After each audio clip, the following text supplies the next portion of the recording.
what are you seeing in terms of skill gaps at the entry as well as the mid-level? Is mid-level becoming obsolete much faster in terms of skills?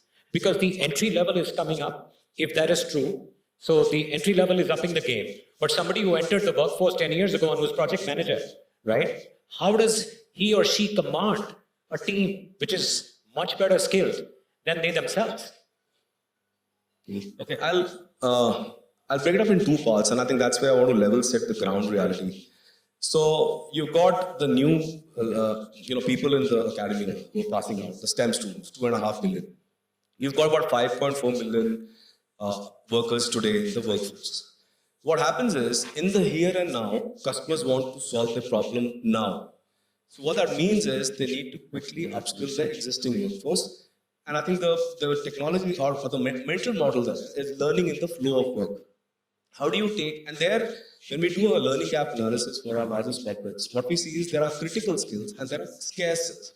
So critical skills are skills that are required for the business now, and there is some degree of manpower, talent, supply that's available. So for instance, databases, for instance, data warehousing. For a long time, India has been producing this talent. So then the question is, how do we upskill them such that they are able to deploy that in the cloud? Because cloud, all the benefits of cloud. The second is scarce skills. And scarce skills is, they'll be required. They are required even now to innovate. But there's no talent supply. And that's where you have things like AI and GenAI coming. So when we talk to business, and to be honest, this is now more a business-centric conversation than an HR conversation. Which is to say, we need to solve this problem. How can you help us? And the problem with the workforce is, they don't have time. Imagine how many of us would have spent and picked up a new certification. That it is an imperative now, that's a different thing, but the fact is lack of time is an issue. So I think that's one fundamental. And then the other reality is on the academia side. Today, one student has 7 subjects to be mastered in a semester. Challenge him to pick up an elective, and he will pick up the one which has the highest probability of achievement. So I think that's what we are targeting. So with the academia, the whole thing is align it to the national education policy, accreditize the course, and then ensure that we have a tech alliance which connects academy students to industries and partners so that there's employability. Now here is a basic thing. If you are students here, one of the things we realize is the base level, don't compromise on basic understanding, which means error-free code, are you able to write? Don't compromise on the basic in pursuit of the high. So I think those are some of the things that we're seeing. Has the base moved up? The base requirements at the entry level? So that's the other thing. I was looking at this 30 lakh number. Yeah. Now imagine this, and that's where I think we all need to get grounded in reality. 30 lakh is 3 million. 3 million of 7.5 million or so is about 40%.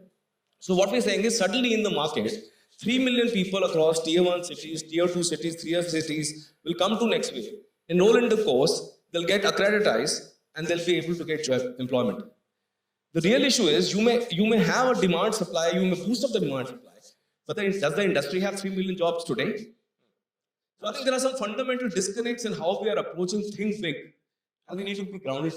And I think you couldn't, but you elaborated at the entry level. I want to also have you talk about what is it causing at the mid-level? So there's a recent report by IBM and LinkedIn. It says that last year in FY24, people who have 15 years plus professional experience, and I'm talking about white-collar jobs, at least 70% or 75% of them are saying that they want to upskill themselves. At that cohort I'm talking about. But the sentiment of job retention, they believe that they will not retain their job in next 12 months. So there is this fear psychosis as well, and it's an 8% dip in that number. So FY23 perhaps 9-10% more people said that I will be able to retain my job. This year they believe that, and that may also be driving them or forcing them to go for upskilling. But I think, and I was listening to the NSDC head sir when he was talking about, I think India is we are in a dichotomy, right? If you listen to any world CEO, and I'm talking about all the top tech CEOs, they'll say India is the skill capital of the world, right? And then you see the number, and you find the number saying that there are 48% of our youngsters are not employable. That's right. Right. So that's a dichotomy we are living in. At one end, the world is looking at us to say that we're going to provide the skilled workforce for the world. At the other end, we're not able to give required skill to our youngsters so that they can get employed. But that's how has the intake changed over there for you as a media company? Do you require less people who can write and more people who can produce audio, video? More people who can produce camera? I'm seeing journalists now today produce shows. It wasn't the case before. Correct. So now we have 3 newsrooms: Hindustan, Mint, Hindustan Times. All are in different path of their journey. Yes, it was writing skills, and more than writing skills, honestly, it was the problem solving, the curiosity, those skills we would look at. Writing was done by the desk people and the rewrite teams. Now we are looking for audio, visual, digital, mobile journalism. These are the new skills that are coming up. Now we don't expect the reporter to file the story in the evening so that it comes in the paper tomorrow. The reporter has to probably shoot the story, do a mobile journalism, maybe make a reel, put it on somewhere so that we get it. Exactly. So it's at that fast pace that is Exactly. happening. Having said that, now that reporter, travesty is competing with another guy who was at the same instance or same event, and he recorded a video. And that becomes more viral than what the reporter has done, right? Perfect. So that's the challenge that our industry is going through. But I won't say it's a challenge of being relevant. No, we still are. We will continue. Incidentally, we are celebrating our 100th year on the 22nd. And we'll be there for another 100 years because the credibility and the trust that the media has, especially our group, is something that cannot just get replicated. GCs. How many GCs are there in India now? 1,600? I don't know. But you're one of the oldest in India, highly successful. What's your view on how you're looking at skill gaps today? How many months of training do you have to do at the entry level before that person becomes productive in your organization? Is that a problem right now? And what are the gaps that you have to train people on? Yeah, thanks for that. First of all, let me touch that what we at EXL are doing is that we have identified 2 set of people. One with AI and the other is on AI. So on AI means those people who are already have accelerated on the knowledge part of it and the skill part of it, bridge that gap. So they are the people who are into the front runners because the business is evolving, demands are different, and therefore the kind of skill set which we require to help enable the customers bring success to them is basically from those people with that, because we are a data and AI-led organization. That's number 1. The number 2 is the with AI part. Now with AI part is a journey of all those people who are right now in the process of getting themselves upskilled. Now when we look at it, there are 3 things which we find very important for all those people. The first part is that the agility has to be there, number 1. Number 2 is the flexibility which has to be there in them. And third is the adaptability. So agility is something where you still cannot continue thinking, but you have to start acting because the time has come. The second is the flexibility. The flexibility is that it cannot be that on the job always. It has to be off the job as well because it's your own journey towards upskilling. So the flexibility means you have to utilize your hours, your time, if sometimes money as well in terms of upskilling yourselves. In the organization, that's the second part of it. The third part is adaptability. When you go back to the adaptability part, there are people who are little reluctant and they say, they still see that we still have time, and there are various people who have a various broad thinking that we still have time and, nothing will change. It was again when 2000 was ending and 2001 was coming up, nothing changed. Yeah. People have adopted. We do use Coursera as our platform partner and where we have those skills. So when you look at the skill gap, it is that we want to bring those people with AI on AI. So for that, the gap which we are right now looking at is that because we have graduates from IITs and all, so probably we do have those technical skills with us within the organization, and therefore, if you look at EXL, it's growing. The people who are there in the system at all level, entry level, mid level, because the part of the organization started as a BPO some 25 years ago, and that still is a business with us, you know. Yeah. So there, what we think is that the digital skill set or mindset is something which is the first and primary thing for anybody to get into. I think you're also repeating what Ms. Paul Yes. said. Yeah. And the adaptability part is to be learned from our elders. You know, our parents or grandparents, there was no mobile when they were Yep. in their journey. Sure. Today, they are the one who are the biggest users of the mobile. We use it for very, minimal things. I think the times have totally changed. Yes, and today those grandparents or parents are being taught by our children, and we are left behind because they generally share those things with us.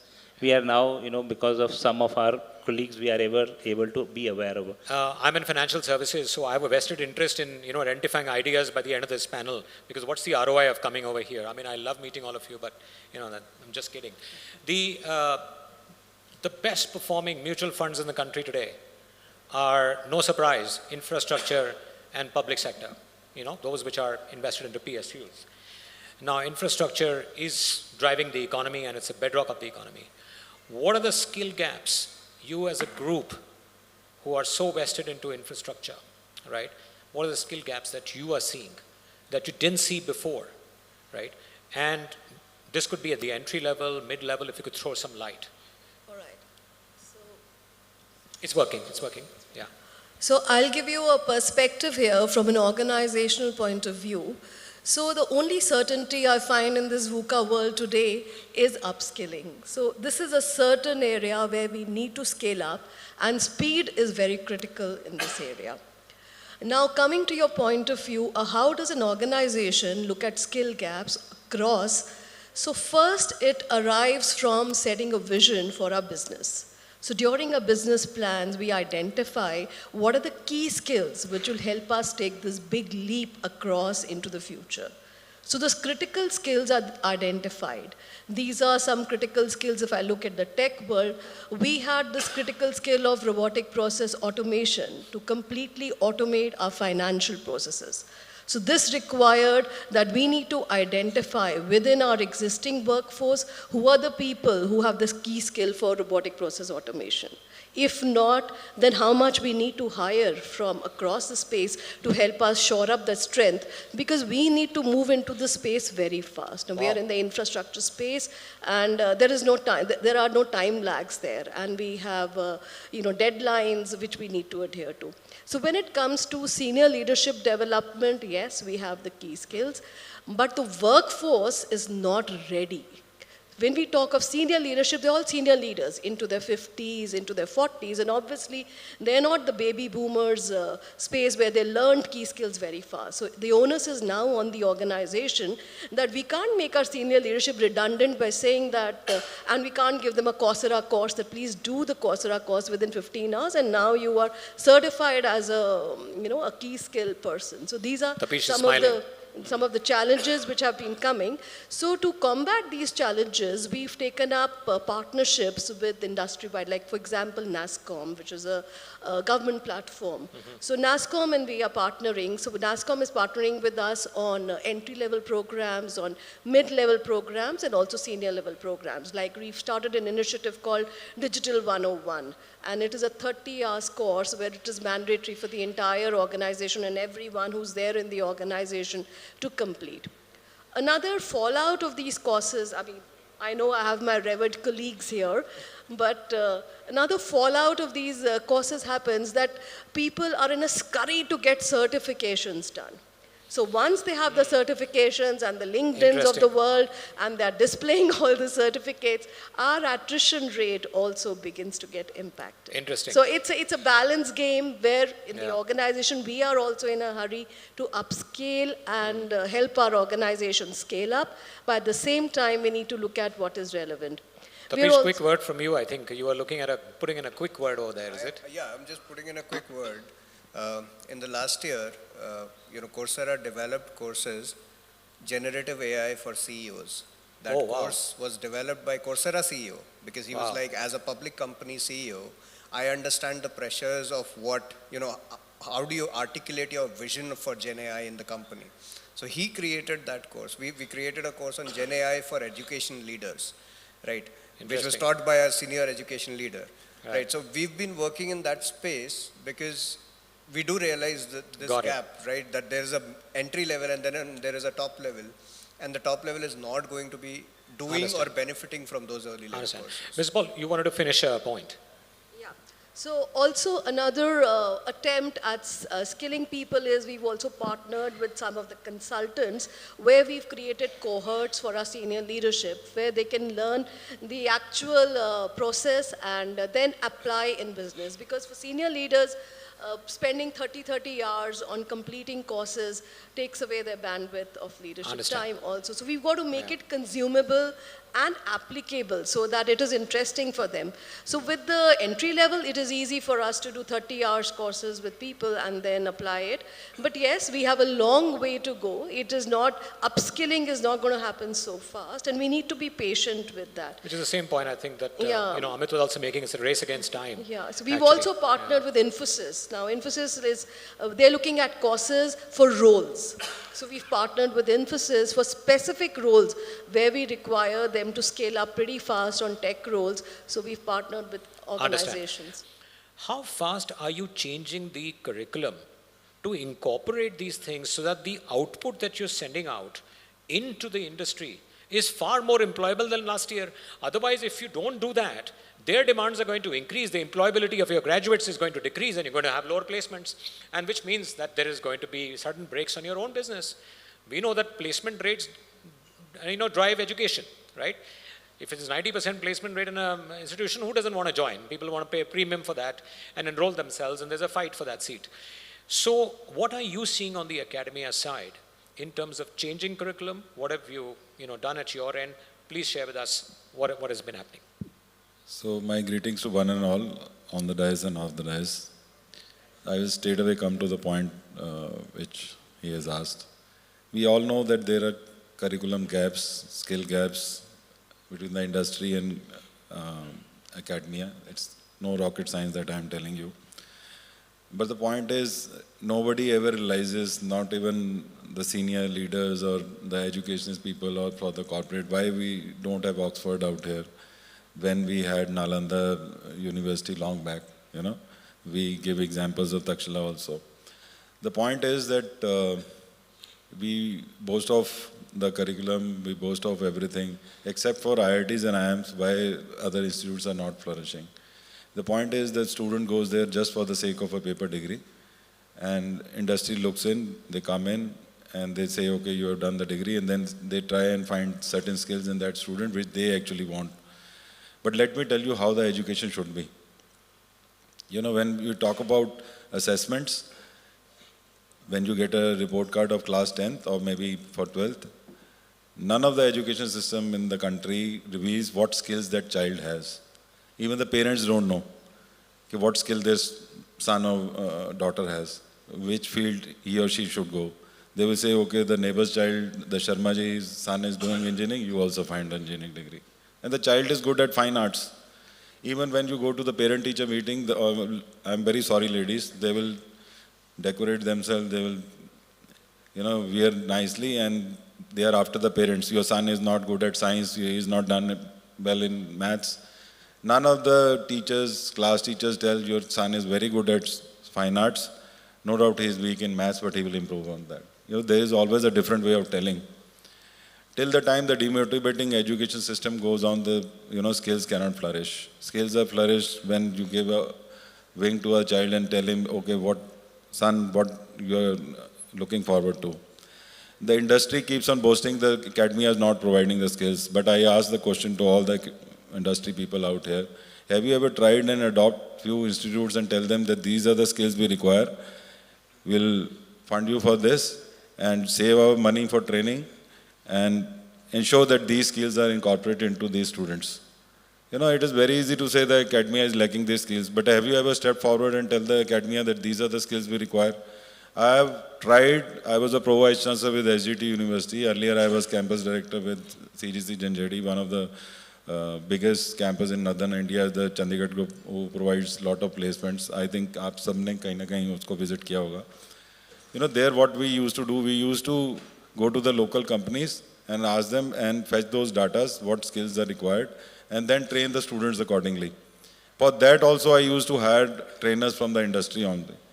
Let me quote one example. In 2016, I was paying one coder 1 lakh rupees. He used to come just 4 hours in month.